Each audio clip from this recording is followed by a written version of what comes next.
pessoal, eu sou a professora Cláudia e essa é a nossa segunda aula sobre as aminas. Então, nós vamos falar um pouco sobre as propriedades físicas das aminas, como o ponto de ebulição, solubilidade em água, e vamos falar um pouquinho sobre a característica básica das aminas, por que elas são básicas e como a gente pode prever a basicidade das aminas. Vamos lá? Para a gente falar sobre as propriedades físicas das aminas, é importante a gente lembrar um pouquinho sobre a classificação das aminas, tá? Então, a amina ela é formada a partir da amônia quando você substitui 1, 2 ou 3 hidrogênios por uma cadeia carbônica.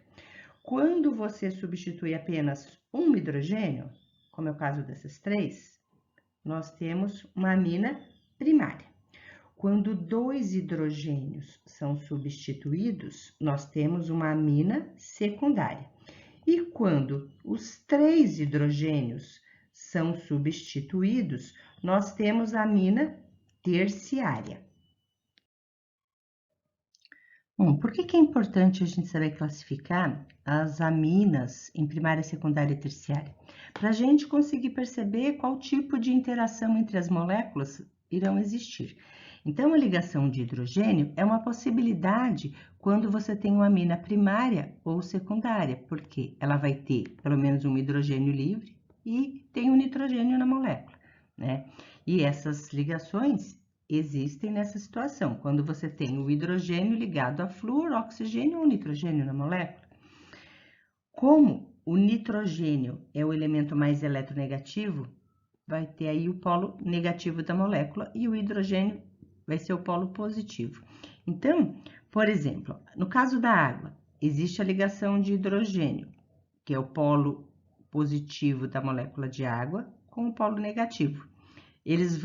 Os polos opostos se atraem formando a ligação de hidrogênio. Aqui nós temos uma ligação de hidrogênio entre a molécula de água e o ácido acético, né? Aqui nós temos ligação de hidrogênio entre moléculas de ácido acético. E isso é possibilitado pela presença aí dos elementos mais eletronegativos do que o hidrogênio. Então, no caso de uma amina primária, nós temos aí átomos de hidrogênio livres para poder fazer a interação de hidrogênio entre as aminas, tá? E pode fazer ligação de hidrogênio também com a água, né? Aqui no caso da amina secundária, nós temos hidrogênio livre, então nós vamos ter ligação de hidrogênio entre moléculas. E também existe a possibilidade de fazer a ligação de hidrogênio entre a amina e as moléculas de água. Agora, no caso de uma amina terciária, não existe ligação de hidrogênio entre as moléculas das aminas. O que pode acontecer é ligação de hidrogênio com moléculas de água, tá? Bom, entender a classificação das aminas primária, secundária e terciária é interessante para a gente poder visualizar quais são os tipos de forças intermoleculares que atuam nessas estruturas. Então, a gente tem aqui ó, uma ordem decrescente das forças intermoleculares, começando da ligação de hidrogênio, que é a mais forte, e a de polo instantâneo de polo induzido, que é a mais fraca. A de polo instantâneo de polo induzido é aquela que vai atuar na parte apolar das estruturas. Então, nós temos aqui ó, as 4 primeiras aminas, ó, são aminas primárias, tá? Olha o que a gente observa com a temperatura de ebulição. Nós observamos que ela está aumentando.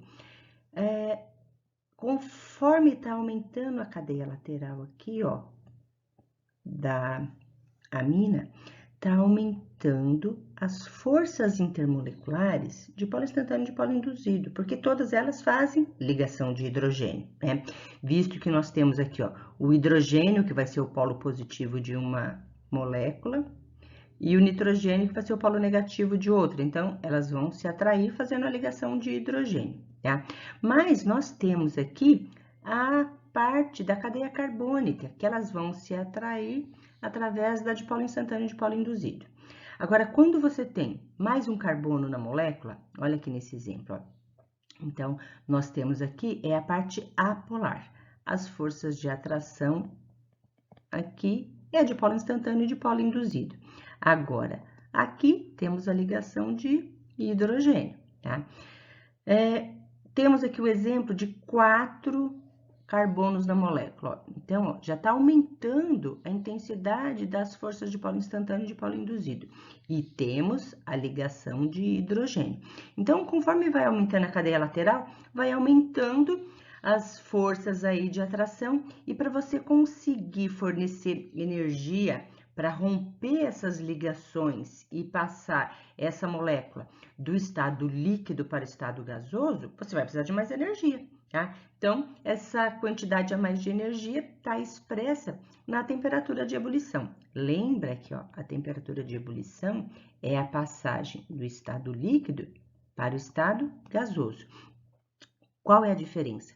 No estado líquido, você tem as forças intermoleculares agindo, tá? Unindo as moléculas nessa condição.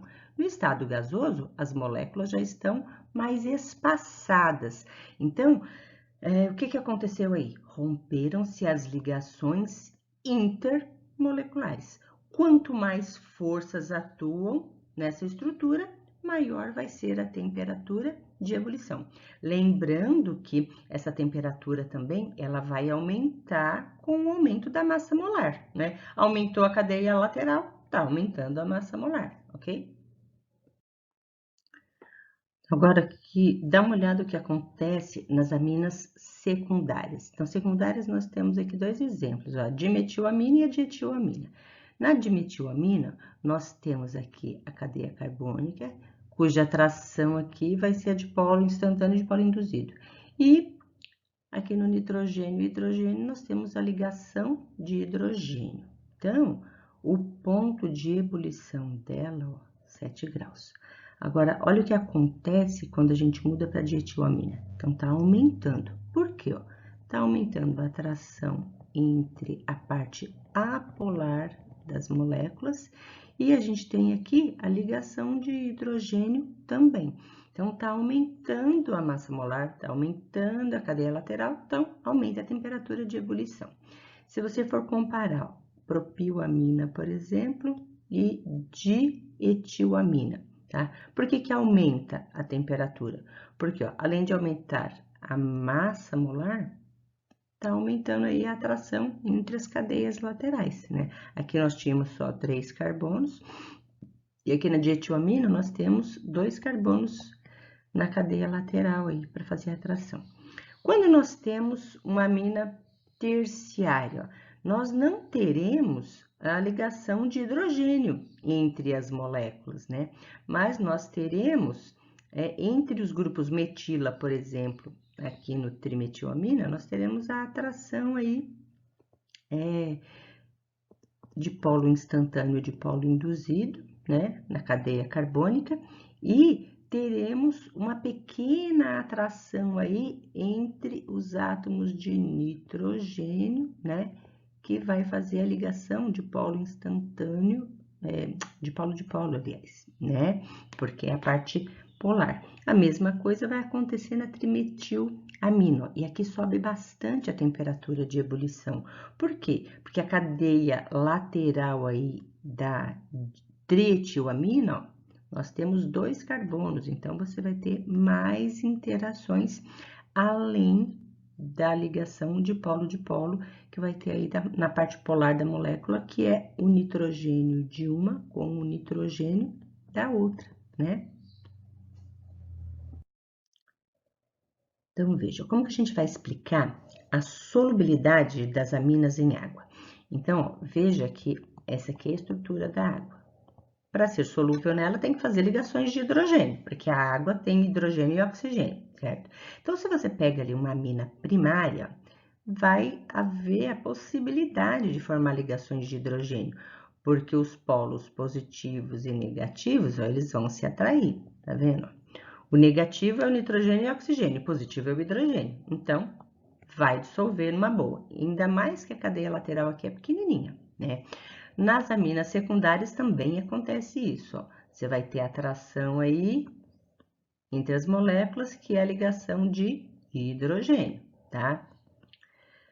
Nas aminas terciárias, ó, elas só não podem fazer ligação de hidrogênio entre si, mas com a água ela vai fazer. Então, você vai ter aqui, ó, a ligação de hidrogênio, ó, o hidrogênio da água com o nitrogênio da molécula, né?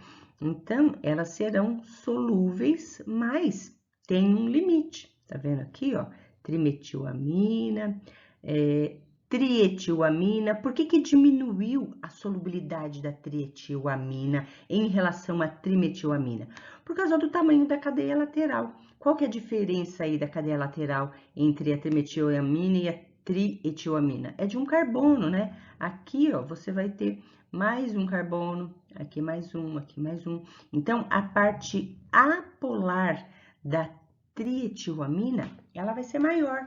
Então, vai diminuir a solubilidade dessa substância na água.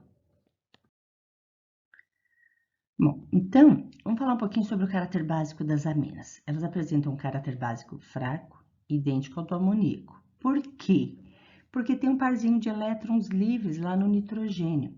Então, essas aminas, elas são caracterizadas como bases de bronzo de Lowry, ou seja, elas são aceptoras de próton, tá? A gente pode comparar a basicidade das aminas através do equilíbrio de ionização da água. Então, veja, ó, aqui nós temos a base, que no caso é a amina, a água, que vai funcionar aí como um ácido, e aqui a base já protonada, ou seja, o ácido conjugado.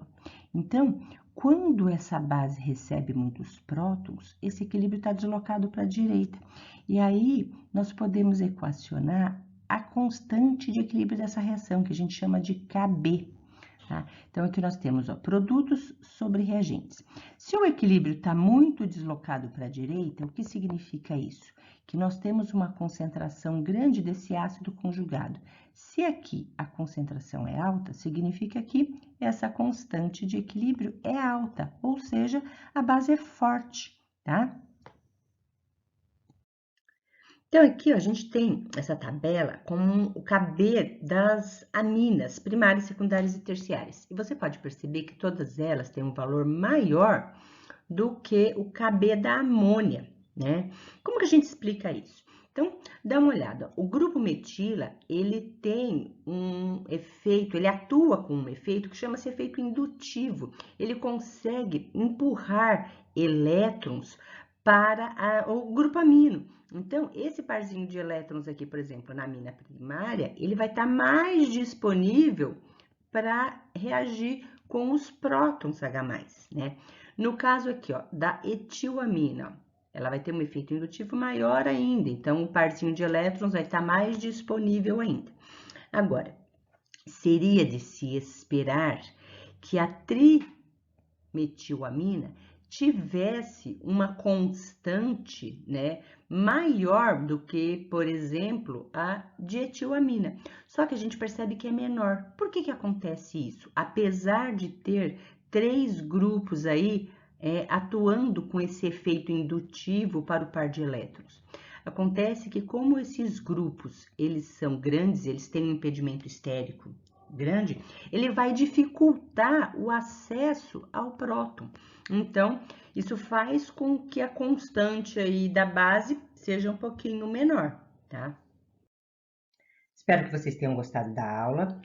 Se tiverem dúvidas, deixem nos comentários. Se precisarem de mais aulas, consulte as playlists. Nós temos lá separado por assuntos, tá? E compartilhem com os amigos. Tchau, tchau, pessoal!